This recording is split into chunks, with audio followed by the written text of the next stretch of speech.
Alright. Hey everybody. Friday night.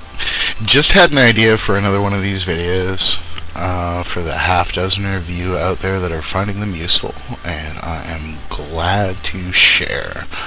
Really what we're going to talk about here is The Big Brush Part 2.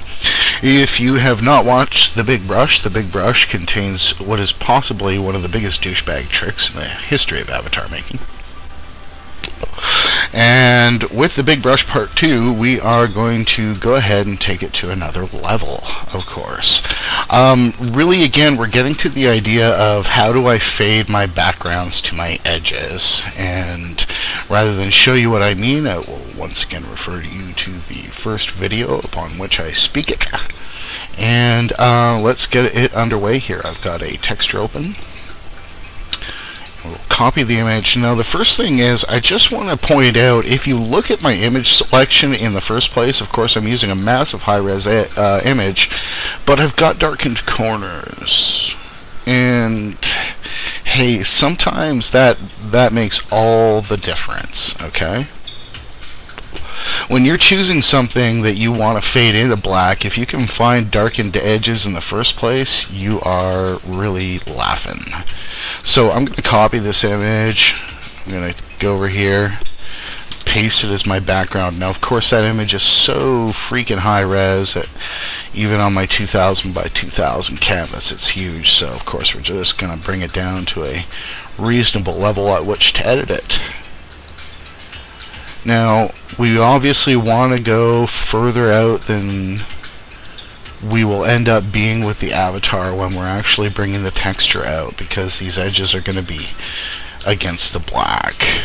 So really, The Big Brush talked about how to use just a giant eraser as a as an edge fading device by using the way that the giant the way that the giant brush kind of softens at the edges.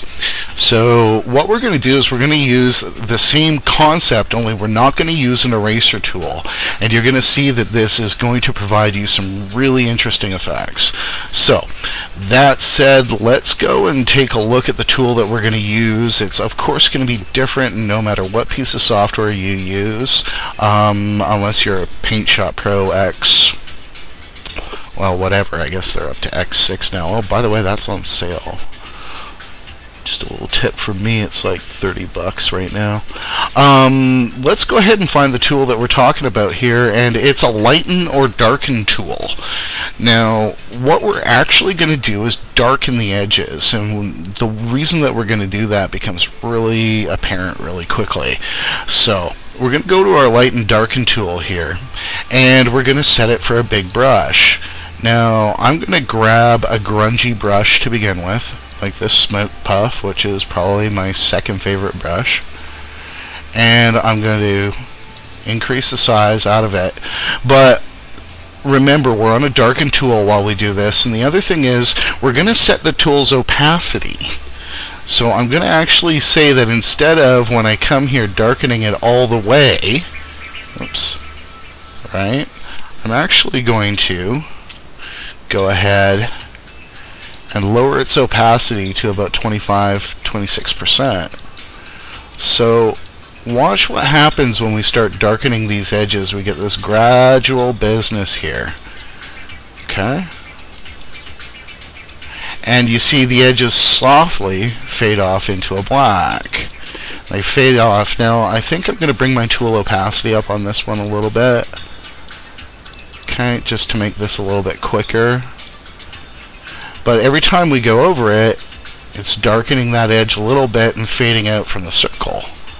That way we get that gradual fading effect, because what we're doing is we're just rendering something black against a background. If we take a look here and we get rid of our black background, boom, all we're actually doing is darkening the edge of the image. We're not erasing anything. And the tool itself is going to do a decent little job of picking up what the highlights and the shadows are and kind of increasing those shadows a little bit. Alright? So, go around all the edges. For the sake of argument, I'm just going to up that opacity again so we can get this done at a fairly decent rate. put our black background back down, and we're starting to get it now. Okay. Now, of course, this doesn't match terribly well. It's kind of a demo, but I could probably make this work really quickly. The main problem with this background right now is just the color. So let's go and adjust it. First, we'll desaturate. That's kind of nice, and then we'll colorize. Guess we could have avoided the desaturation, because we can play with our saturation level here. And there we go.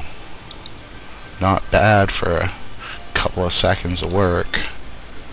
And there you have it. The Big Brush Part 2. It gets down again to the limitations of the format, what exactly you want to do with it, keeping in mind that when you shrink something down, when you're working in huge resolutions, you're going to lose a lot of the problems that you get when you are editing at smaller resolutions. So there you have it.